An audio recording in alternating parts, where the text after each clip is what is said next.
የአሜሪካው አምባሳደርና የድሮን ጥቃቱ አስተያየታቸው በስህተት ነው። ለድርድር ፍቃድ የሰጡ የፋኖ ኃይሎች እንዳሉ ይፋ አድርገዋል። እንመለስበታለን።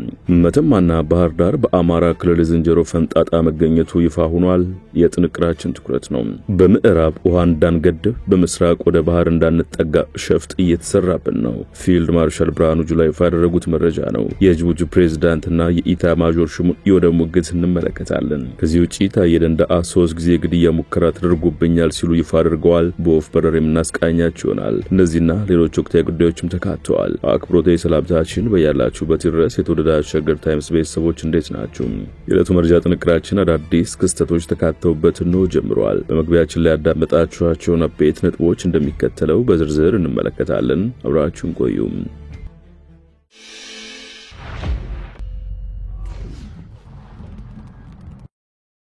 ወደ ቀዳሚ ጉዳያችን አምራችሁ የአሜሪካው አምባሳደርና የድሮን ጥቃቱ አስተያየታቸው በስህተት ነው። ለድርድር ፍቃድ የሰጡ የፋኖ ኃይሎች እንዳሉም ይፋ አድርገዋል። በኢትዮጵያ አሜሪካ አምባሳደር ኤርቪን ማሲንጋ ኤምባሲያቸው ግንቦት 15 ቀን 2017 ዓ.ም የፌዴራል መንግስት በዜጎች ላይ የሚፈጽመውን የድሮን ጥቃት በአስቸኳይ እንዲያቆም በሚል የተላለፈው መልእክት በስህተት ነው ሲሉ ገልጸዋል። መልእክቱ በአስተዳደራዊ ስህተት የተካተተ ነበር ሲሉ በምክንያትነት አስቀምጠዋል። ስህተት ነበር ከማለት ውጪ ምንም ተጨማሪ የሚገለጽ የሚሆን የሚቀነስ ነገር የለውም። በመጀመሪያ የተጻፈውን የመግለጫውን ረቂቅ ነበር የተጠቀሙት። እኔ ያላየሁትና ያላጸደቅኩት ነው የተጠቀሙት። ይህም በአስተዳደራዊ ችግር የተፈጸመና እንዳለመታደል ሆኖ ተላለፈ ሲሉ ትናንት በሰጡት ጋዜጣዊ መግለጫ ተናግረዋል። መጀመሪያ ኤምባሲያቸው ያሰራጨው መረጃ የፌዴራል መንግስት በዜጎቹ ላይ የሚፈጽመውን የድሮን ጥቃት በአስቸኳይ እንዲያቆም የሚል ሐሳብ የነበረው ቢሆንም ከሰዓታት በኋላ የሐሳብ እንዲነሳ ተደርጓል። በወቅቱ ኤምባሲያቸው ይፋ ባደረገው የአምባሳደሩ መልእክት ለኢትዮጵያ እርስ በርስ ግጭቶች ዘላቂ መፍትሄዎችን ለማምጣት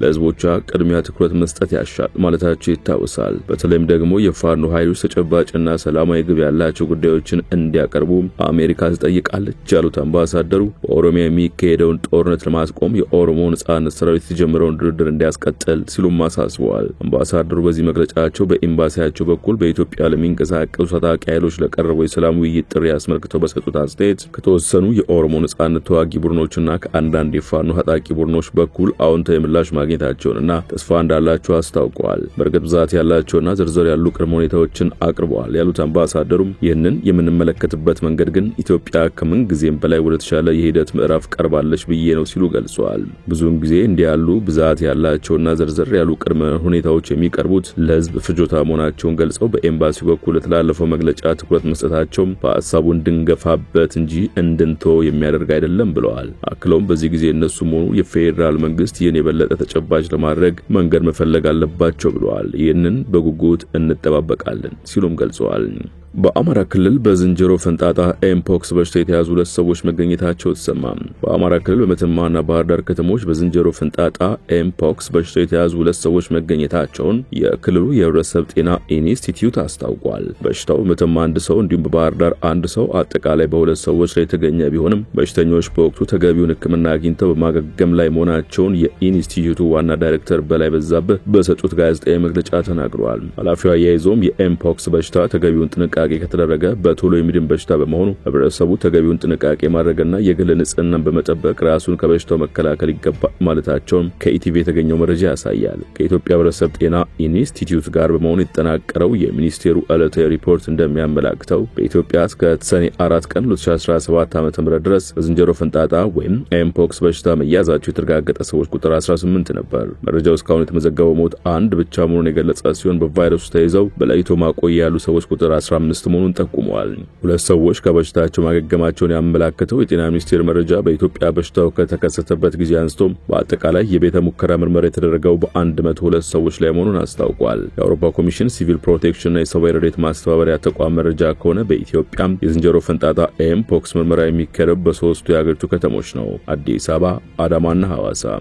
በምዕራብ ውሃ እንዳንገድብ በምስራቅ ወደ ባህር እንዳንጠጋ ሸፍጥ እየተሰራብን ነው። ማርሻል ብርሃኑ ጁላ የጦር ኃይሎች ጠቅላይ ኤታማዦር ሹም ፊልድ ማርሻል ብርሃኑ ጁላ ኢትዮጵያ የባህር በር ለማግኘት የምታደርገውን ጥረት ለማሰናከል እየሞከሩ የሚገኙ ኃይሎች አሉ ማለት ለሕዝብ ተወካዮች ምክር ቤት ሰላምና የውጭ ጉዳዮች ቋሚ ኮሚቴ ተናግረዋል። እነዚህ ኃይሎች አንዳንድ የጋራ ጥምረት በመፍጠር ኢትዮጵያ ወደ ባህር ጠረፍ እንዳትደርስ ለመከላከል አለመው ይሰራሉ በማለት የከሰሱት ፊልድ ማርሻል ብርሃኑ ሆኖም ሁሉም ጥረቶች አንዳችን መሰረት የላቸውም በማለት አጣጥለዋል።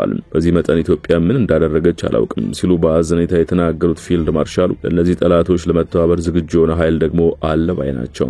መከላከያ ሰራዊት ሀገሪቱ የባህር በር እንድታገኝና ብቁ የባህር ኃይል እንድታቋቁም ቁርጠኛ አቋም እንዳለው ገልጸዋል። ፊልድ ማርሻል ብርሃኑ ኢትዮጵያ የባህር በር እንዳታገኝ እንቅፋት ለመፍጠር ይሞክራሉ ያሏቸውን ኃይሎች በስም ለይተው ይጥቀሱ አይጥቀሱ መከላከያ ሰራዊት ባሰራጨው መረጃ ላይ አልተካተተም። ማርሻሉ ሲቀጥሉ እኛ ወደ ባህር ብንጠጋ ሉዓላዊነቱ የሚነካ ሀገር አለ ወይ ሲሉ የጠየቁ ሲሆን ይሄ ፈጽሞ ለማወቅ አልቻልንም ሲሉ መልሰዋል። ያም ሆኖ ግን የጅቡቲው ፕሬዝዳንት እስማኤል ኦማር ጊሌ ጃን አፍሪክ ለተባለ ሚዲያ በሰጡት ቃለ ምልልስ ሀገራቸው የወደብ ስምምነትን በተመለከተ ሉዓላዊነትን ይጋፋሉ ማለት ከዚህ ቀደም ፖሊሲዋን ይፋ እንዳደረገች ተናግረዋል። በዚህ መነሻ ኢትዮጵያ ከታጁራ ወደብ እስከ ራሷ ግዛት ድረስ የሚዘልቅ የባህር በር ኮሪደር እንስራ የሚል ጥያቄ ያቀረበው ልዑካን ቡድን ልካ የነበረ ቢሆንም ጥያቄውን ውድቅ አድርገናል ብለዋል። ጊሌ ከዚህ ቀደም ወደብ ለኢትዮጵያ የምንሰጠው ለንግድ አገልግሎት ብቻ ነው ብንልም እነርሱ ግን ከዚህ ከፍ ያለ ፍላጎት ይዘው መጡ ማለታቸውን ዘገባው አትቷል። ፕሬዝዳንቱ አክለውም አብይ አህመድ የባህር በር ይገባኛል ጥያቄያቸው በኃይል ላይ የተመሰረተ እንደማይሆን የተረዳ ይመስለኛል ያሉ ሲሆን አሰብን በርበራንም ሆነ ሞቃዲሾን በኃይል ሳይሆን በሰላማዊ አማራጮች መጠቀም እንደሚችሉ ደግሜ ላረጋግጥ እወዳለሁ ማለታቸውን ጃን አፍሪክ ዘግቧል። ታዬ ደንደዓ 3 ጊዜ ግድያ ሙከራ ተደርጎብኛል ሲሉ ይፋ አደረጉ። የቀድሞው ሰላም ሚኒስትር ዴኤታ ታዬ ደንደዓ ባለፉት ጥቂት ዓመታት 3 የግድያ ሙከራ እንደተደረገባቸው በድጋሚ ከመታሰራቸው በፊት ከሆርን ኮንቨርሴሽን የበይነ መረብ ጣቢያ ጋር ባደረጉት ቃለ ምልልስ ተናግረዋል። ታዬ የመጀመሪያውና ሁለተኛው የግድያ ሙከራ የተደረገባቸው በ2014 እና 15 ለጨፌ ኦሮሚያ ጉባኤ አዳማ በሄዱበት ወቅት እንደነበር ገልጸዋል። ሶስተኛው የግድያ ሙከራ በ2015 ከጨፌው ጉባኤ አንድ ወር በኋላ መኖሪያ ቤታቸው አካባቢ እንደተደረገባቸው ታዬ አስረድተዋል። ከ10 ሺህ ብር በላይ በጥሬ መገበያየት ወንጀል ሆኗል ተባለ።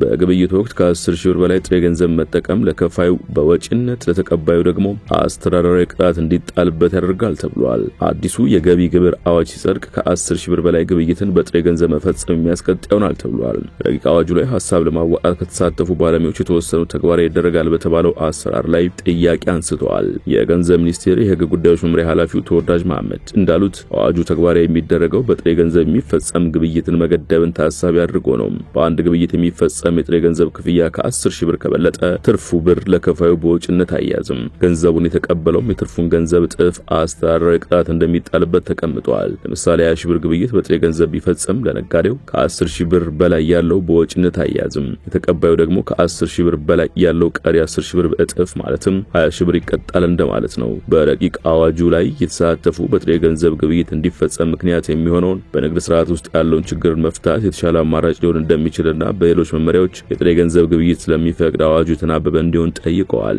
የገንዘብ ሚኒስቴር ባሰናዳው ረቂቅ አዋጅ መሰረት ከ10 ሺህ ብር በላይ በጥሬ ገንዘብ ግብይት እንዳይፈጸም የሚጣለው ግዴታ በመንግስት መስሪያ ቤቶች፣ በመንግስት የልማት ድርጅቶች፣ ባንኮችና በማይክሮ ፋይናንስ ድርጅቶች ላይ ተፈጻሚ አይሆንም ይላል። ሌሎች አዋጁ ተፈጻሚ የማይሆንባቸው ግለሰቦችና ድርጅቶች የገንዘብ ሚኒስቴር በሚያወጣው መመሪያ ዝርዝራቸው ይፋ ይሆናል ይላል ረቂቁ።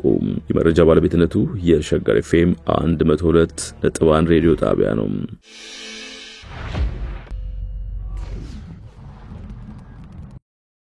እስራኤል በኢራን ላይ የጥቃት ማዕበል ማዝነቧ ተሰምቷል። ኢራንም የአጸፋ ምላሽ ሰጥታለች ተብሏል። የእስራኤል መከላከያ በኢራን የኒውክሌርና ወታደራዊ ጣቢያዎች ላይ ከባድ የአየር ጥቃት ማድረሱን አስታውቋል። ኢራንም የእስራኤልን ጥቃት ተከትሎ የአየር ክልሏን ሙሉ በሙሉ መዝጋቷን አስታውቃለች። የእስራኤሉ ጠቅላይ ሚኒስትር ቤንያሚን ኔታንያሁ እንደ አስፈላጊነቱ ጥቃቱ ይቀጥላል ሲሉ ዝተዋል። አያቶላህ ካሚኒም እስራኤል ከባዱን ዋጋ ትከፍላለች ሲሉ በፊናቸው ዝተዋል። እስራኤል በ6 የኢራን አካባቢዎች ላይ የተቀናጀ ጥቃት የሰነዘረች ሲሆን በ10 ሺዎች የሚቆጠሩ ወታደሮቿን አንቀሳቅሳለች ተብሏል። ከኢራን በኩል ከባድ አጸፋ በአሜሪካና በእስራኤል ላይ እንደሚፈጸም እየተነገረ ነው።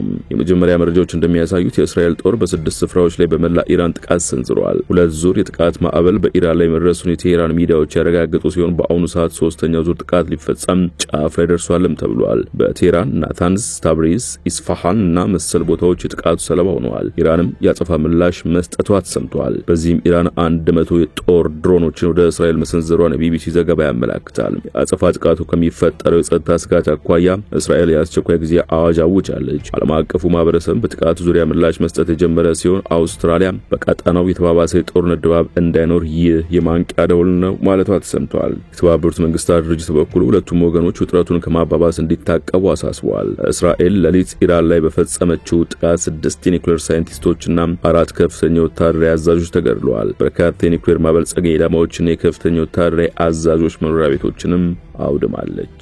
ወደ ሸገር ታይምስ ተከታታዮች ለዛሬ ያሰናዳነው ጥንቅር በዚሁ ተቋጭቷል። ስትከታተላችሁን አመሰግነን። ጤና ይስጥልን።